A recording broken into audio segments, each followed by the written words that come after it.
हम लोग अभी डिपार्टमेंटल अकाउंट्स शुरू कर लें। डिपार्टमेंटल अकाउंट्स जो चीज़ है तुम्हारा, एक्चुअली वो चीज़ क्या है, इसका बोलने का मतलब ये होता है कि एक बड़ा कंपनी है, उसके अंदर में एक टाइप का सामान बिक्री हो रहा है कि बहुत सारा टाइप का सामान, बहुत सारे।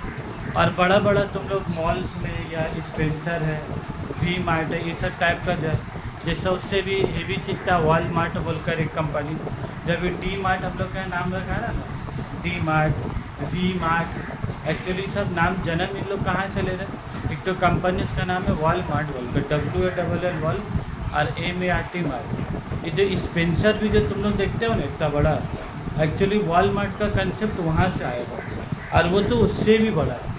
हकीकत में वॉलमार्ट सुनते ही कभी गूगल यूट्यूब में सर्च मार के देखोगे, मतलब वो इतना बड़ा शोरूम है कि तुम अंदर हरा जाओगे, इतना बड़ा है। स्पेंसर में जाके फिर भी घुस के निकल जाता है बाहर।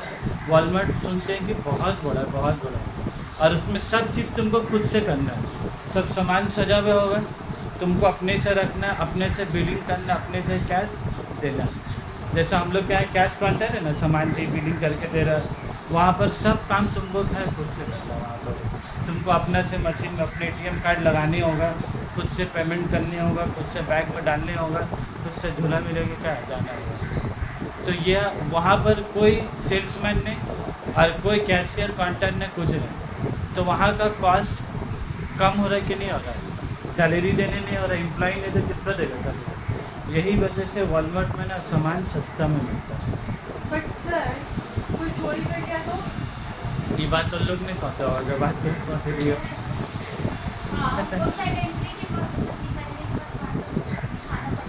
दिखाना तुम लोग देखिए हो, कपड़ा वगैरह अगर बड़ा बड़ा जगह से लोगे, एक लोहा का टाइप का सामान होता है, वो तो छोड़ो, लोहा का टाइप का एक तो सामान होता है इस तरफ, जो भी एक तो तरफ कॉलर के तरफ, बटन के तरफ में एक लोहा का चुम्बक का तरह होता है। तुम मान लो तुम एक से तो छोड़ो, ट्रायल रूम में ऐसा भी हो सकता है कि नहीं, पुराना शर्ट पैंट खोल के रख दिया, नया एक तो ब्लू शर्ट पैंट पहना और पहन के चलते बने, उसको क्या पता चलेगा कि मेरा ये वाला ब्लू शर्ट है कि नया वाला ब्लू शर्ट है।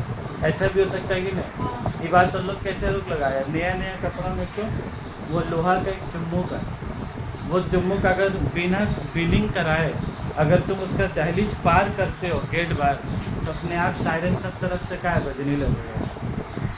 इसीलिए जब भी हम लोग बिलिंग कराते देखते हो, वो लोग के पास एक तो चुम्बक होता है, वो कपड़ा तुम्हें उसमें सटाता है, वो निकल जाता है, तब कपड़ा तय करके क्या है तब तुमको देता है। जब तक वो चीज़ तुम्हारे कपड़ा में लगा, इसका मतलब है कि बिलिंग नहीं हुआ, ठीक है। तो उतना दिमाग अल्लाह पाक भी है, तुमसे बड़ा चोर तो वहाँ बैठा हुआ है, तो लोग सब दिमाग क्या वहाँ पर ही लगा के रखा है कि कैसे। अरे इवेंट तो छोड़ो, जो झाड़ू मारने वाला जो झाड़ू मार के बस्ता में झाड़ू लेके जाता है ना, वो वाला चेक होता है कि ऐसा ना हो बेटा बस्ता में भर के एक तो रिफाइंड तेल लेके चले गया झाड़ू मारने वाला। तो दरवान देखोगे लोग जो स्वीपर होता है स्टार्ट करके जाता है, वो लोग फिर चेक करता है तो आवाज़ करके तब फिर क्या झाड़ू मारने वाला का तो ऐसे इजाज़त नहीं है वहाँ से जाने का, और हम लोग कैसे जाने देगा। वो तो रोज़ आ रहा है, रोज़ मार रहा है, रोज़ जा रहा है, उसके बाद भी बस्ता में भर के सामान लेके जा नहीं सकता, इतना स्ट्रिक्ट चेक। बहरहाल हम लोग क्या बोल रहे थे कि डिपार्टमेंटल अकाउंट्स में और जो हम लोग नॉर्मली जो फाइनल अकाउंट्स पढ़ कर रखे हो उसमें और इसमें ज़्यादा कुछ अंतर नहीं है। जो तुम लोग क्लास 11 में फाइनल अकाउंट्स पढ़ कर रखे हो, वहाँ क्या था, एक ट्रेडिंग बनाना है, एक प्रॉफिट और लॉस अकाउंट बनाना है। वहाँ पर भी क्या होता था, 2 कॉलम होता था। यहाँ पर भी देखो बोर्ड में क्या कॉलम बना हुआ है, यहाँ पर भी 2 कॉलम बना हुआ है, लेकिन उसका 2 कॉलम और इसका 2 कॉलम में क्या फ़र्क है। वहाँ दोनों कॉलम में क्या लिखा होता था, रुपीज़।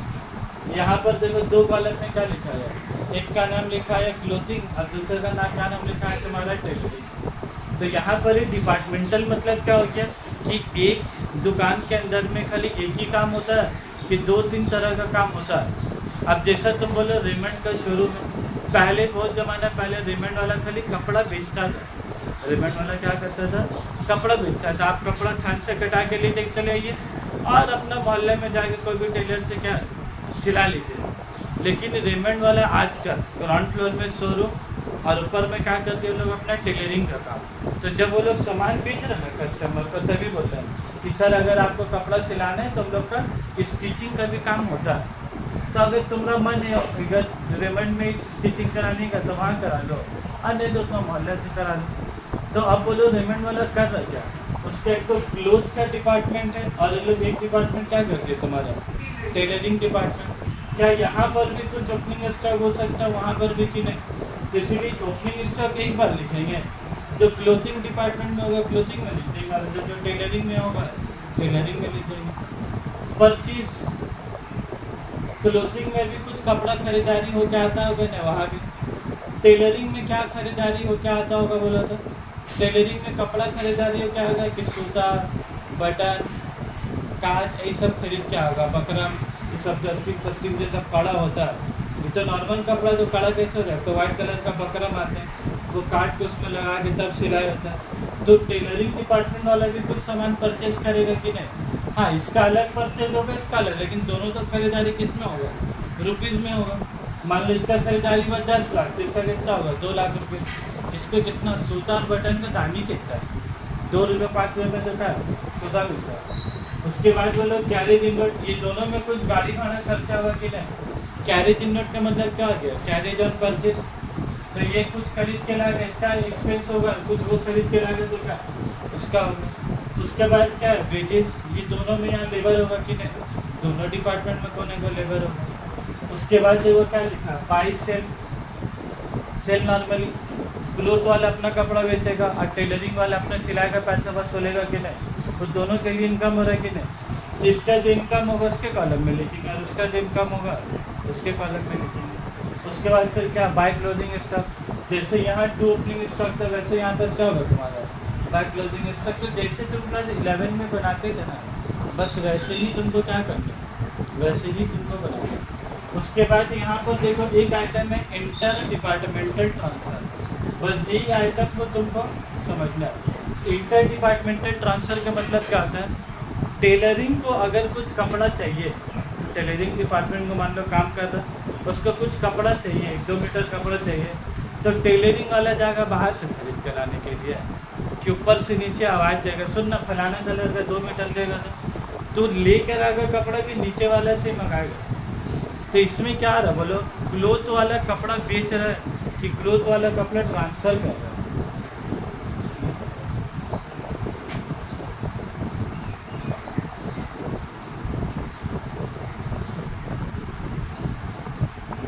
तो क्या बोल लेते हैं,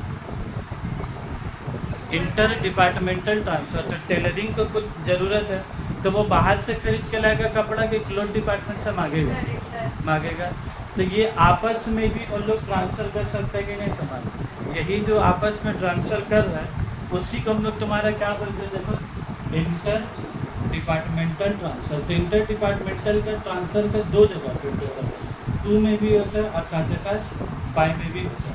अब तुमको समझना है कि कब 2 में लिखना है और कब बाय में लिखना है। तो कैसे समझोगे, सिंपल एग्जाम्पल होगा, क्लोथ वाला अपना कपड़ा, अपना थान का कपड़ा किसको दे रहा है, टेलरिंग को। तो टेलरिंग के पास कपड़ा आ रहा है कि जा रहा है, आ रहा है, तो आ रहा है तो क्या होगा, डेबिट होगा। तो इसीलिए देखो from cloth department to tailoring, cloth वाले किसको दिया, टेलरिंग को। देखो हम किसके कॉलम में लिखा है, क्लोथ के कॉलम में लिखा है कि टेलरिंग का। टेलरिंग का क्यों लिखा है, क्लोथ वाला किसको दे रहा है, टेलरिंग को। तो टेलरिंग वाले के पास आ रहा है तो उसका स्टॉक क्या हो रहा है, बढ़ रहा है। तो बढ़ रहा है तो क्या लिखा है तुम्हारा, डेबिट में। अब तुमको तो साथ ही साथ फिर क्या सोचना होगा बोलो तो, क्लोथ वाला दे रहा तो उसके पास स्टॉक क्या हो रहा है, जा रहा। टेलरिंग के पास अगर आ रहा है तो क्लोथ के पास क्या हो रहा है, जा रहा। तो क्लोथ जा रहा है तो क्लोथ क्या होगा, डेबिट होगा कि क्रेडिट होगा, क्रेडिट होगा। तो सेम सेंटेंस क्या लिखा, फ्रॉम क्लोथ टू टेलरिंग, और किसके कॉलम में लिखा है, देखो क्लोथिंग का। तो बस इंटर डिपार्टमेंटल में इतना सोचना रहता है कौन किसको ट्रांसफ़र किया, कौन किसको। क्लोथ वाला अगर टेलरिंग को दिया तो क्लोथ का क्रेडिट साइड में लिखा है और टेलरिंग वाले का क्या डेबिट साइड में होगा। अच्छा एक बात बोलो, क्या ऐसा हो सकता है कि नहीं टेलरिंग वाला भी कुछ क्लोथ वाले को ट्रांसफ़र कर रहा, हो ही सकता है। इंटर डिपार्टमेंटल में कुछ क्लोथ टेलरिंग को दिया और कुछ टेलरिंग किसको दिया, कुछ क्लोथ को दिया। तो इधर हमें तो एडजस्ट करने की कोशिश करेंगे,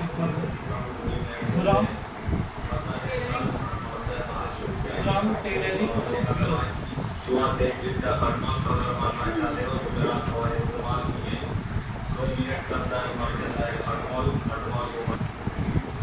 चलो हम लोग क्या लिखना था वो, फ्रॉम टेलरिंग टू क्लोथ। अब तुम लोग को क्या बताना रहेगा, टेलरिंग वाला किसको दे रहा है सामान, कपड़ा को। टेलरिंग वाला को सामान किसको दे रहा है, क्लॉथ को।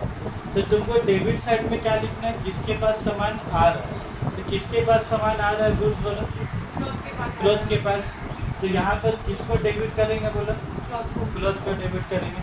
और क्रेडिट किसको करेंगे बोलो, टेलरिंग को। तो यहाँ पर बाय इंटर डिपार्टमेंटल ट्रांसफर। अब तुम यहाँ पर क्या लिखोगे, फ्रॉम टेलरिंग टू क्लॉथ। किसके कॉलम में लिखोगे बोलो, टेलरिंग के कॉलम में। तो इसमें एकदम सिंपल है, तुमको ज़्यादा जिसके पास आए हो डेबिट होगा, और जिसके पास से जा रहा है वो क्या होगा, तुम्हारा क्रेडिट होगा। और सेंटेंस ऐसे लिखा होगा, from tailoring to cloth, from tailoring to cloth, दोनों में टेलरिंग टू क्लॉथ।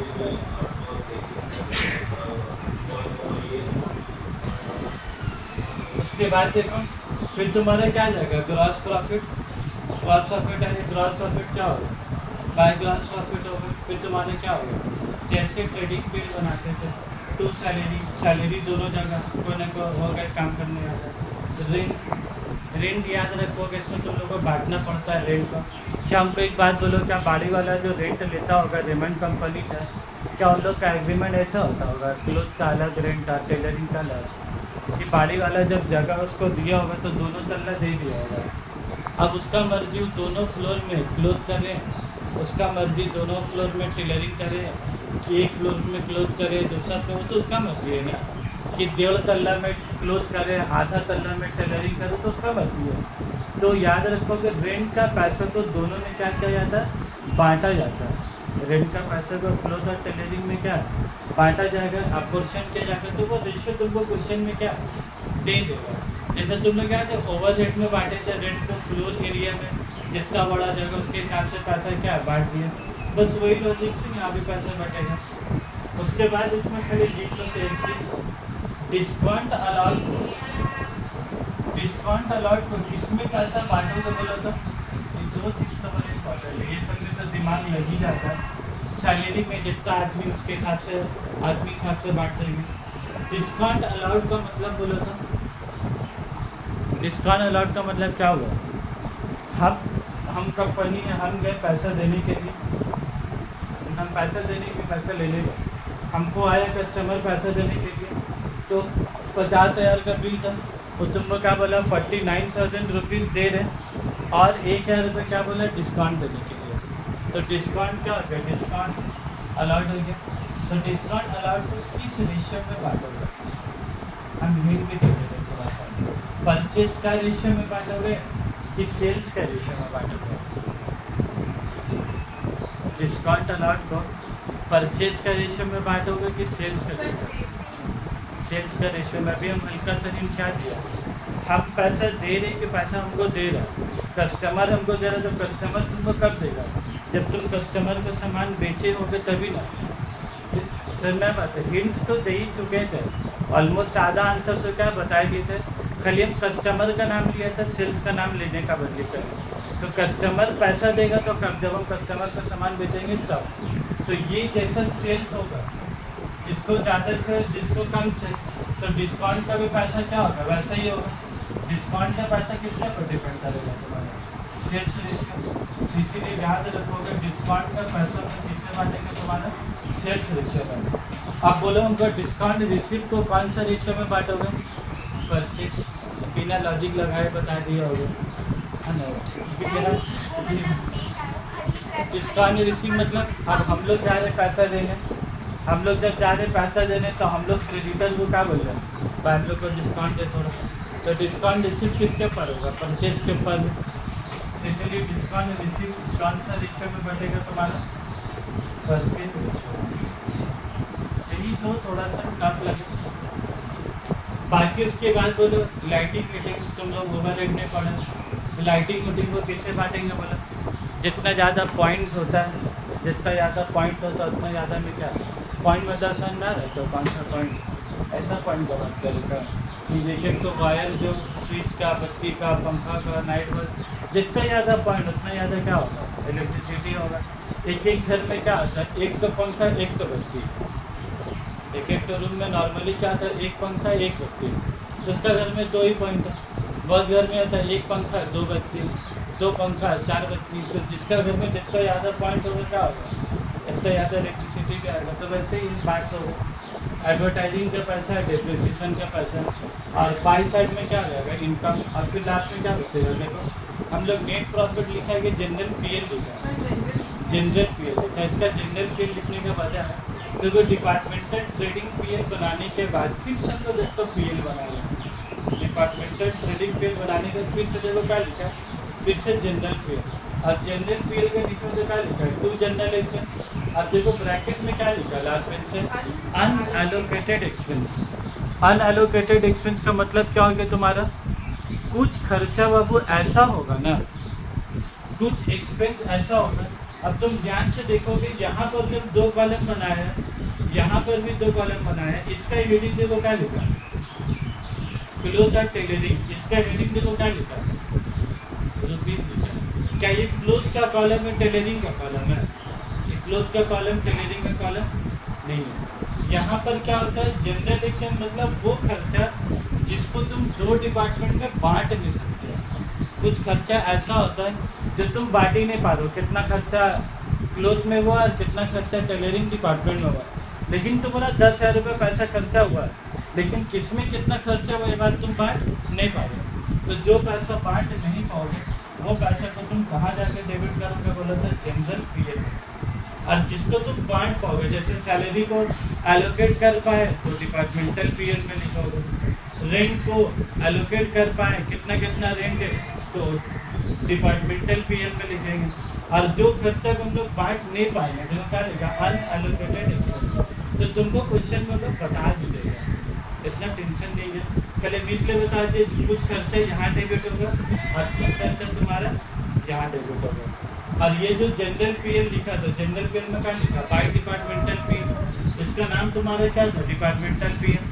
तो डिपार्टमेंटल में क्यों जनरल पीएल, तो जनरल पीएल में क्या लिखा था तुम्हारा, बाय डिपार्टमेंटल पीएल। और यहाँ देखो दोनों का कॉलम अलग अलग है कि क्लोथ और टेलरिंग का जो आएगा, ये दोनों को ऊपर नीचे लिख के तुमको क्या करना होगा, ऐड करना होगा।